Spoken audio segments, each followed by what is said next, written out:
আজকে বিবাহিত ভাই বোনদের নিয়ে কিছু কথা বলবো। প্রিয় ভাই ও বোনেরা, বৈবাহিক জীবনে আল্লাহকে ভয় করুন।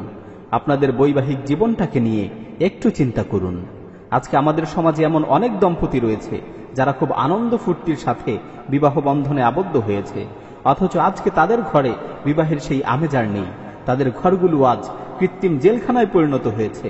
কেমন যেন ঘরে ঢুকলেই দম বন্ধ হয়ে আসে, এক মুহূর্ত ঘরে বসতে ইচ্ছে হয় না।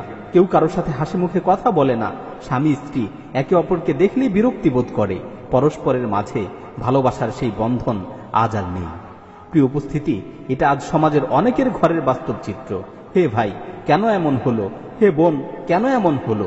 হে ভাই, আপনি কি আপনার স্ত্রীর সাথে খারাপ ব্যবহার করছেন? আপনি কি তাকে কষ্ট দিচ্ছেন? আপনি কি তাকে অবজ্ঞা করছেন, তাকে অবহেলা করছেন? অথচ আপনার স্ত্রী আপনার সাথে বিবাহ বন্ধনে আবদ্ধ হয়েছে বলেই সে তার বাবা মা, আত্মীয় স্বজন সবাইকে ছেড়ে আপনার কাছে চলে এসেছে। পৃথিবীতে সবচেয়ে বেশি আপনাকে আপন ভাবতে শুরু করেছে, আপনাকে ভালোবাসতে শুরু করেছে। প্রিয় ভাই, আপনার কি সেই দিনগুলোর কথা স্মরণ আছে যখন আপনার বিয়ের জন্য মেয়ে দেখা হচ্ছিল? আপনিও একজন উত্তম স্ত্রী খুঁজছিলেন। বিবাহের চিন্তায় কত রাত আপনি ঘুমাতে পারেননি। আপনার কি বিবাহের দিনের কথা স্মরণ আছে? কত আগ্রহ নিয়ে আপনি অপেক্ষা করছিলেন কখন আপনার প্রিয়তমার সাথে দেখা হবে, আপনি মন খুলে তার সাথে দুটি কথা বলবেন। সেই সময় কত আগ্রহ ও উদ্দীপনা ছিল। আপনি সংকল্প করেছিলেন স্ত্রীর সাথে সব সময় সদাচার করবেন। হে ভাই, আজ আপনার কি হয়ে গেল? আজকে কেন আপনি তার সাথে খারাপ ব্যবহার করছেন? কেন তাকে অবহেলা করছেন? হে ভাই, স্ত্রীর সাথে খারাপ ব্যবহার করার ক্ষেত্রে আল্লাহকে ভয় করুন। আল্লাহ তাআলা পবিত্র কালামে মাজিদে আপনাদেরকে লক্ষ্য করে বলছেন, ওয়াশিরুহুন্না বিল মা'রুফ, তোমরা তোমাদের স্ত্রীদের সাথে উত্তম ভাবে বসবাস করো, তোমরা তোমাদের স্ত্রীদের সাথে সদাচার করো। রাসূল সাল্লাল্লাহু আলাইহি ওয়াসাল্লাম বলেছেন, খিয়ারুকুম লিনিসাইহিম, তোমাদের মধ্য হতে সর্বোত্তম হচ্ছে তারা যারা তাদের স্ত্রীর কাছে ভালো। অর্থাৎ সর্বোত্তম মানুষ হতে হলে স্ত্রীর কাছে ভালো হতে হবে, স্ত্রীর কাছে প্রিয় হতে হবে। মনে রাখবেন, আপনি পৃথিবীর সবার কাছে ভালো ও প্রিয় ব্যক্তি, কিন্তু আপনি আপনার স্ত্রীর কাছে ভালো নন, তাহলে রাসূল সাল্লাল্লাহু আলাইহি ওয়াসাল্লামের দৃষ্টিতে আপনি ভালো মানুষ নন।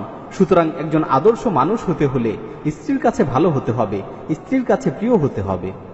হে বোন, তোমার আজ কি হলো? তুমি কেন স্বামীর অবাধ্যতা করছো, স্বামীর সাথে বিবাদে জড়াচ্ছ? অথচ রাসূল সাল্লাল্লাহু আলাইহি ওয়াসাল্লাম উত্তম স্ত্রীর বৈশিষ্ট্য বর্ণনা করতে গিয়ে বলেছেন, আল মারআতু সালিহাহ ইযা নাযারা ইলাইহা সাররাতহু ওয়া ইযা গাবা আনহা হাফিযাতহু ওয়া ইযা আমারাহা আতাআতহু। উত্তম স্ত্রী হচ্ছে সে যাকে দেখলে মন প্রফুল্ল হয়, অন্তর পরিতৃপ্ত হয়। স্বামী যখন তার থেকে দূরে থাকে সে নিজেকে সংরক্ষণ করে, হেফাজত করে। যখন তাকে কোনো কিছুর আদেশ করা হয় তখন সে তা মান্য করে, সে তা পালন করে। হে বোন, তুমি কি তোমার স্বামীর অবাধ্যাচরণ করছো? অথচ তোমার স্বামী হচ্ছে তোমার জন্য আল্লাহর নৈকট্যশীল হওয়ার একটি মাধ্যম। তোমার স্বামী হচ্ছে তোমার জন্য জান্নাতে প্রবেশের একটি মাধ্যম। রাসূল সাল্লাল্লাহু আলাইহি ওয়াসাল্লাম বলেছেন, ওয়াল্লাযী নাফসি বিয়াদিহি লা তুআদ্দিল মারআতু হাক্কা রাব্বিহা হাত্তা তুআদ্দি হাক্কা যাওজিহা। ওই সত্তার কসম করে বলছি যার হাতে আমার জীবন, কোন মহিলা ততক্ষণ পর্যন্ত আল্লাহর হক পরিপূর্ণরূপে আদায় করতে পারবে না যতক্ষণ না সে তার স্বামীর হক পরিপূর্ণরূপে আদায় করে। মুসনাদে আহমদের অন্য হাদিসে বর্ণিত হয়েছে, রাসূল সাল্লাল্লাহু আলাইহি ওয়াসাল্লাম ইরশাদ করেন, ইযা সাল্লাতিল মারআতু খামসাহা ওয়া সামাত শাহরাহা ওয়া হাফিযাত ফারাজাহা ওয়া আতাআত যাওজাহা কিলা লাহা উদখুলিল জান্নাতা মিন আইয়ি আবওয়াবিল জান্নাতি শি'ত। কোন মহিলা যদি 5 ওয়াক্ত নামাজ ঠিকমতো আদায় করে, রমজানে রোজা রাখে, নিজের লজ্জাস্থানকে হেফাজত করে, স্বামীর আনুগত্য করে, তাহলে তাকে বলা হবে, জান্নাতের যেই দরজা দিয়ে তোমার প্রবেশ করতে ইচ্ছা হয় তুমি সেই দরজা দিয়েই জান্নাতে প্রবেশ করো। হে বোন, শুনলে তো, স্বামীর আনুগত্য করা এমন এক ফজিলতপূর্ণ আমল যেটা পালন করলে জান্নাতের যে কোনো দরজা দিয়ে তুমি জান্নাতে প্রবেশ করতে পারবে। হে বোন, এর চেয়ে সৌভাগ্যের বিষয় আর কি হতে পারে? অন্য হাদিসে বর্ণিত হয়েছে, আইয়ুমা ইমরাআতিন মাতাত ওয়া যাওজুহা আনহা রাদিন দাখালাতিল জান্নাহ।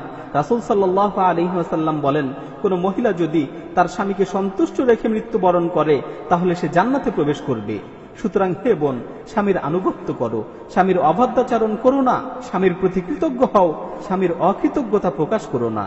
পরিশেষে স্বামী স্ত্রী উভয়কে লক্ষ্য করে আবারও বলছি, প্রিয় ভাই ও বোন, বৈবাহিক জীবনে আল্লাহকে ভয় করুন, নিজেদের বৈবাহিক জীবনটাকে ইসলাম অনুযায়ী পরিচালিত করুন, পরস্পর একে অপরকে আন্তরিকভাবে ভালোবাসুন, একে অপরকে সর্বদা সন্তুষ্ট রাখার চেষ্টা করুন, একে অপরের প্রতি সদাচার করুন, নিজেদের ঘরের পরিবেশকে ইসলামী পরিবেশে সুসজ্জিত করুন, একে অপরকে দিন পালনে সহায়তা করুন ও উৎসাহিত করুন। দোয়া করি আল্লাহ তাআলা যেন সকলের বৈবাহিক জীবনকে ইসলাম অনুযায়ী পরিচালিত করার তৌফিক দান করেন এবং সকলের দাম্পত্য জীবনে অনাবিল সুখ শান্তি দান করেন। আমিন।